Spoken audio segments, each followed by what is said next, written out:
As a man of a certain age, I've been thinking a lot lately about just how much the world has changed since I first stepped onto it. Some things, they say, are timeless, same as they ever were, while others quietly slip through our grasps like grains of sand, fading into obscurity without most people even noticing. And I can think of no greater example of this than the empire of Hollywood.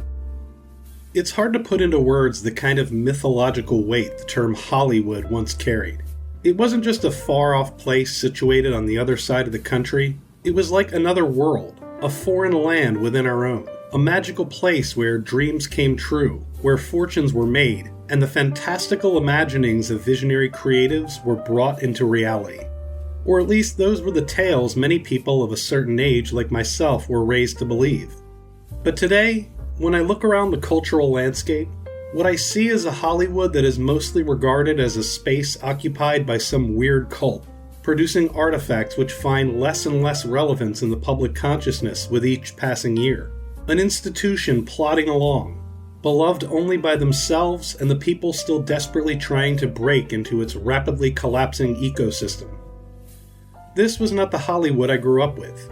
I'm not suggesting that it wasn't always exactly the way it currently is, but the Hollywood I grew up with at least knew how to keep most of their damn skeletons in the closet, or at least limit them to unverifiable rumor, accusations kept as whispers on the wind for fear of reprisal, instead of a cultural epoch that disgusts most normal people.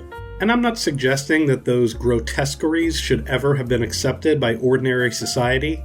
I'm merely saying that, well, the information age hasn't been kind to old Hollywood. Because not only are more people able to peek behind the curtain and see how the sausage is made, more people are able to make sausages for themselves. Because just as with news media, the landscape of entertainment was wrestled away from legacy hands, for better or worse. There are many signs pointing to this. How the popcorn summer blockbuster has mostly faded from the public consciousness, how studios have scrambled to stay ahead of how we consume our entertainment rather than what we are consuming, how movie theaters have become almost pastiche, like the 21st century equivalent to the Wax Museum. Many people, I believe mistakenly, have tried to blame this decline on the what of modern films, focusing on the ire of endless remakes, sequels, and cash grabs. And while I do admit that's a problem, it's a problem that's been around for most of my life. The phenomenon of hearing about a new movie that's just an old movie, stripped of its charm and wrapped in a contemporary skin suit, which causes us all to collectively roll our eyes and shout, "What happened to original stories?" is a phenomenon I vividly remember 20 years ago. No, instead I would like to advance the idea that it isn't the what so much as the who. The death of the movie star.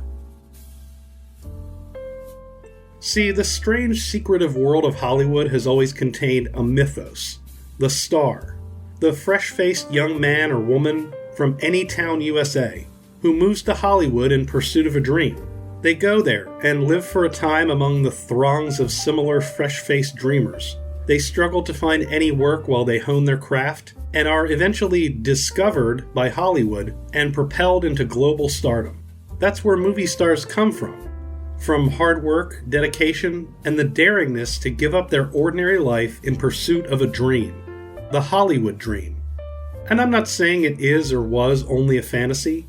That's what Brad Pitt did, as did Harrison Ford, Clark Gable, and many others. And I'm not suggesting that doesn't still happen in some form to this day. In fact, a cursory glance at the entertainment pipeline shows many young people are honing their craft at acting, singing, and dancing, hoping to one day realize a fraction of their dreams.